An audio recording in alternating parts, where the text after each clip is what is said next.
All right, the start of a new vlog. I am sitting on the floor.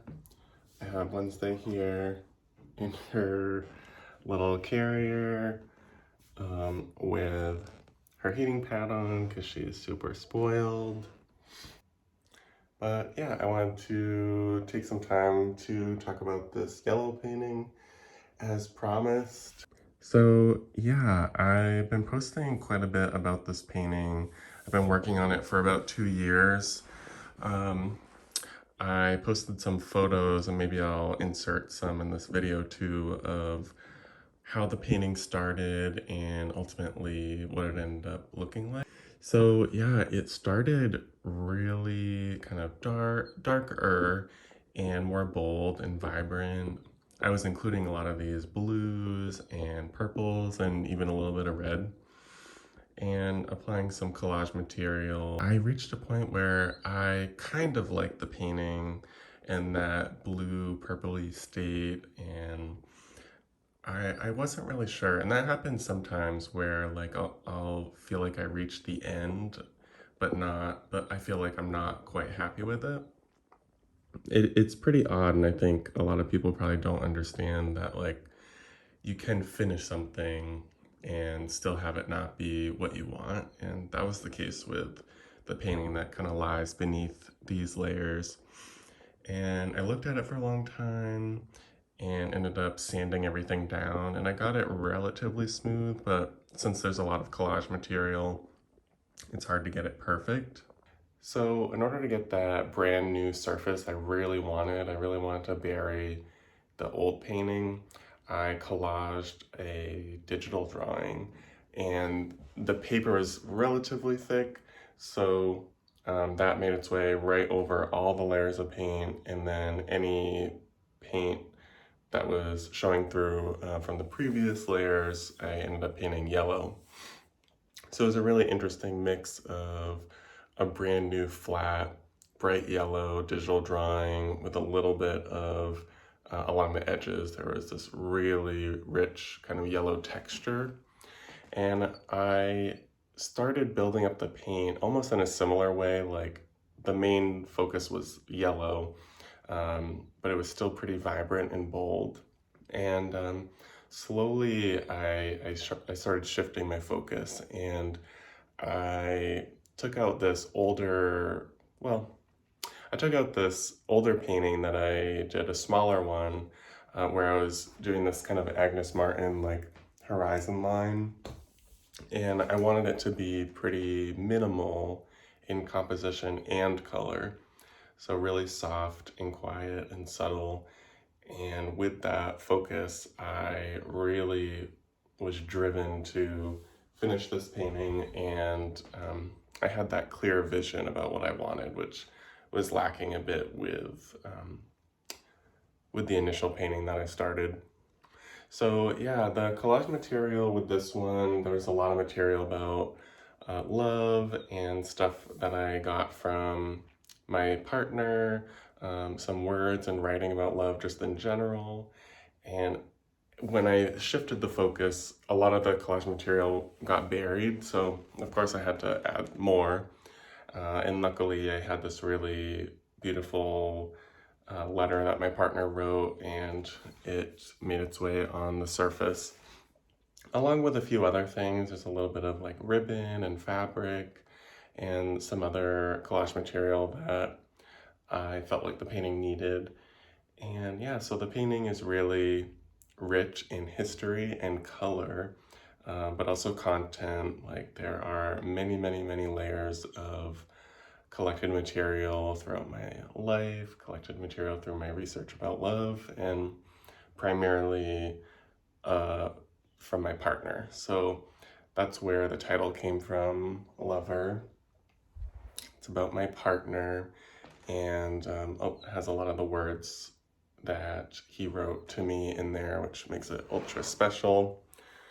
And I think anyone who's interested in love, relationships, and that beautiful connection can relate to a lot of that content. I think I shared this in the vlog already, but This is the smaller painting. It's actually on unstretched canvas.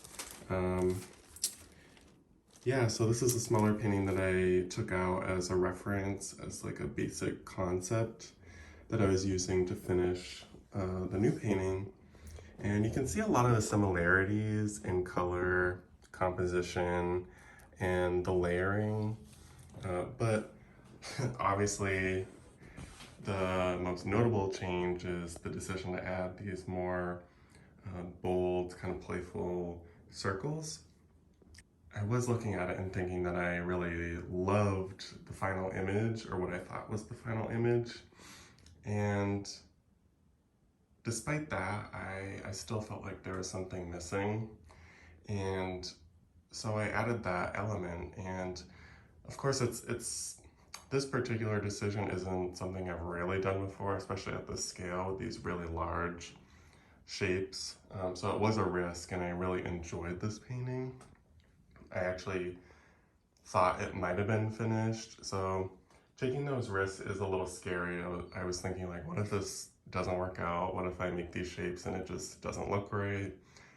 How am I, if the painting does get messed up, how am I gonna save it? If I make these shapes and I don't like it, how would I possibly get it back to this state? So sometimes that happens, and that's probably why it didn't work out with that kind of blue purpley focus. Is like you make a lot of decisions, and some you feel confident in, and some are a risk.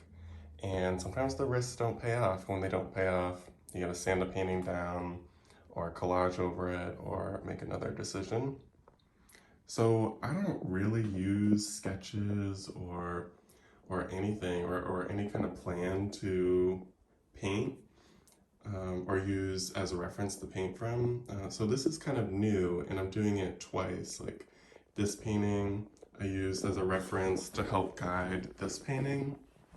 And actually, believe it or not, I might have shared this in a vlog already, but this small painting I'm using as a reference for this super large painting.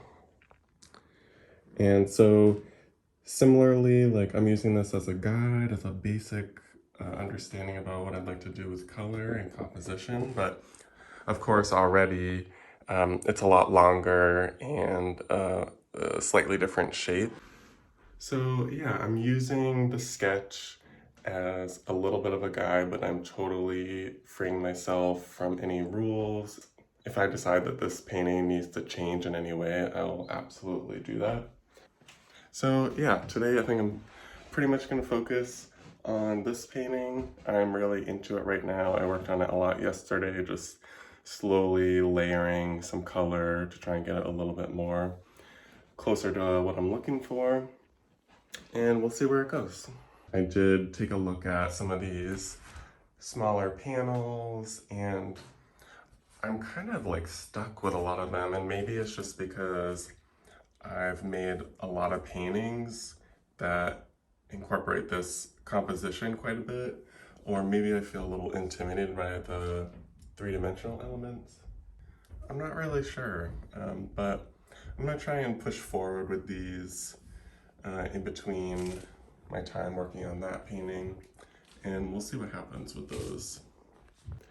I think after a while, when paintings are on the studio walls for a long time, or I'm thinking about them and I know that they've gone unfinished for a long time, or even if I haven't worked on them in a long time, I get a little anxious. And I think that's what's happening with a lot of these panels, is like they've been sitting in that state for a long time, and there's like some anxiety about like how long it's taking me to finish the paintings. So I think that's where that comes from.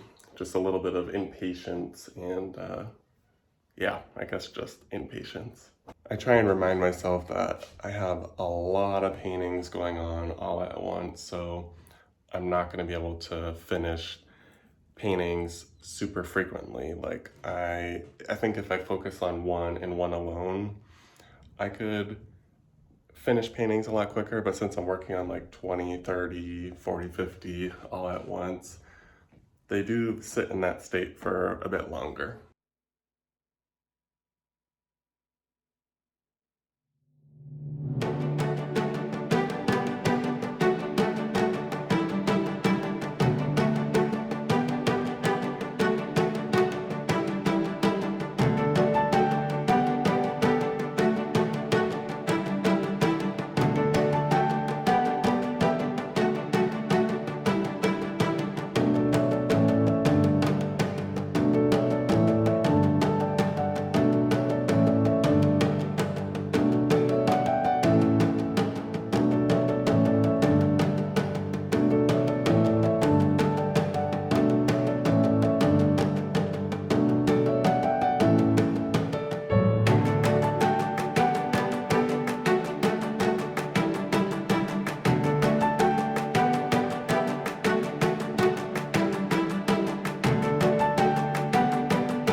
Here is a little update from the studio.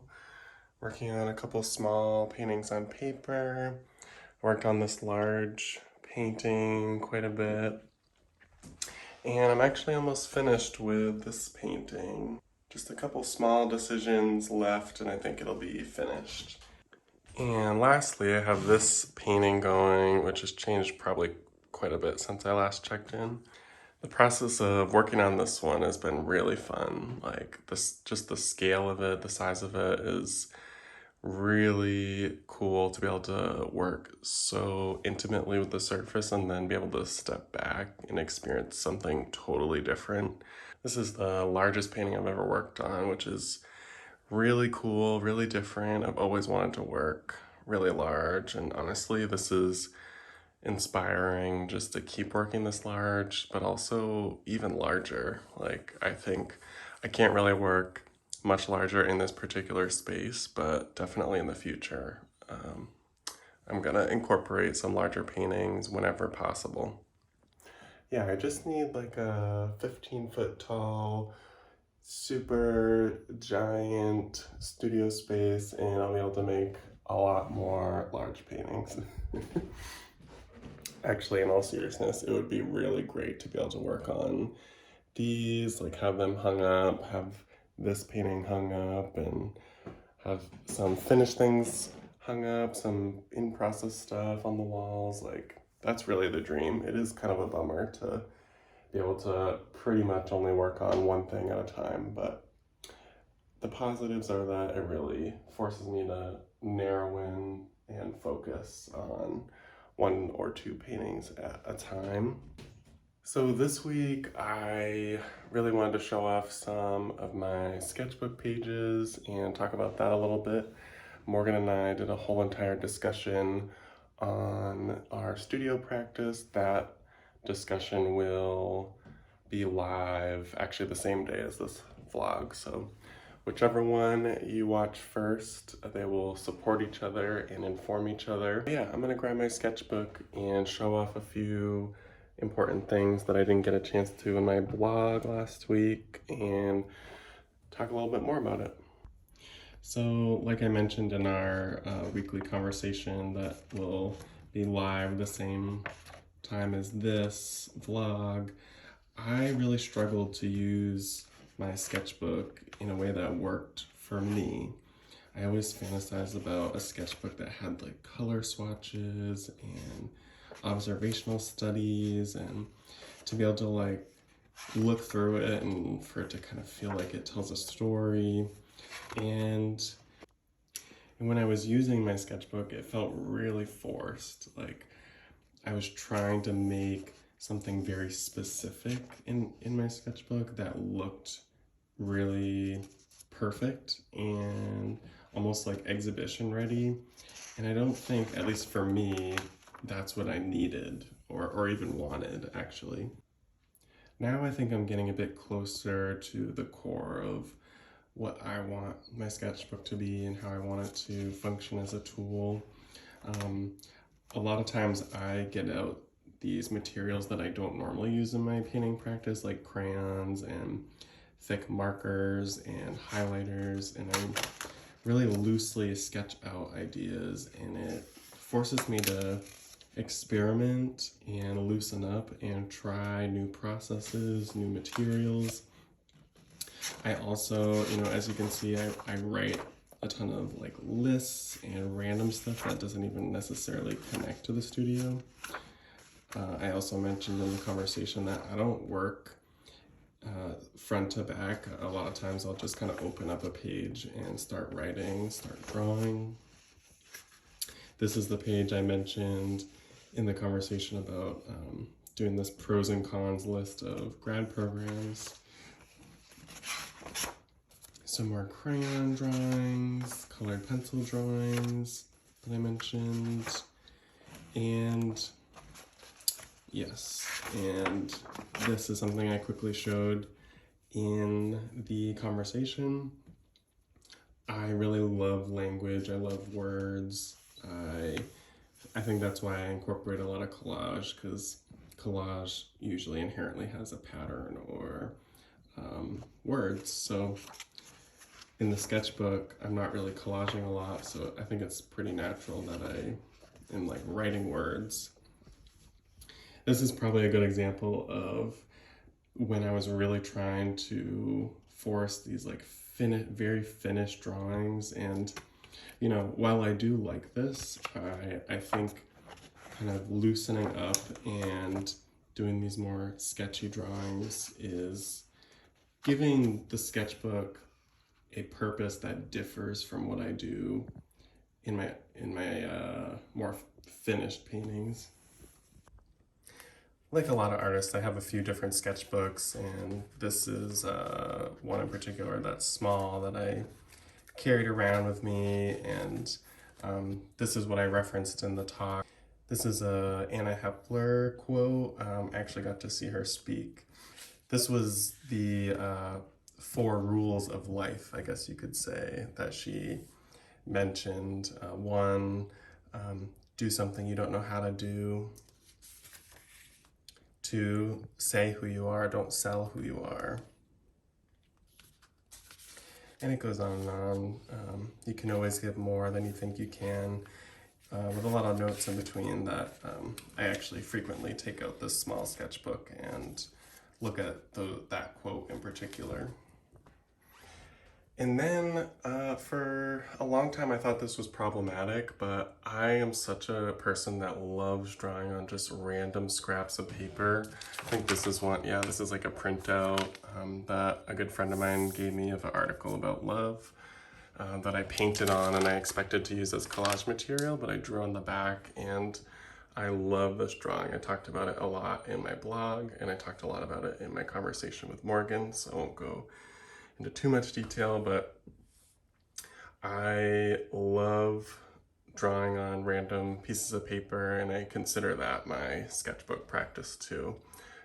similar concepts of like sketching out compositional ideas. That's what I know this was a idea for a composition, and I love it as a finished work. I love the way the color bleeds through and offers this really unusual texture. I love the random color tests of these pink and purple colored pencils and the gestural quality of the graphite. It's something that I look at a lot. Like, I love that quick gestural quality that is pretty absent in a lot of my other paintings that are very tight and organized. And I think there's magic here. And so I think that particular magic is present a lot in my sketchbooks and in some of these loose pieces of paper. So these are some more loose pieces of paper that I've drawn on. Here's like another kind of acrylic paint and colored pencil drawing. This is actually oil paint, and I never work in oil paint, but I actually really like this drawing. Some collage and paintings on random paper, crayon again, with watercolor. These are some studies with sand, and a lot of times I really consider these like a finished drawing, and I talked about it a little bit in my blog that like there's a reason why I love this particular drawing and other drawings like it, and it's because it's different but still authentically me. And it's unfortunate that there's still a little bit of hesitation. I think hesitation with it feeling like my brand, so to speak, and that it might be too different and maybe even unrecognizable. But the more I think about it and the more I've clearly celebrated this kind of work, like, you know, I haven't exhibited my work in a long time, but I would absolutely, if given the opportunity, I would exhibit a series of drawings like that as part of a show for sure. I think through the years I've gained that confidence and clarity to be able to justify that work and know that it's still me, and yeah, just a different version of me. All right, I'm gonna wrap up the vlog this week. Thank you all for watching. Until next week.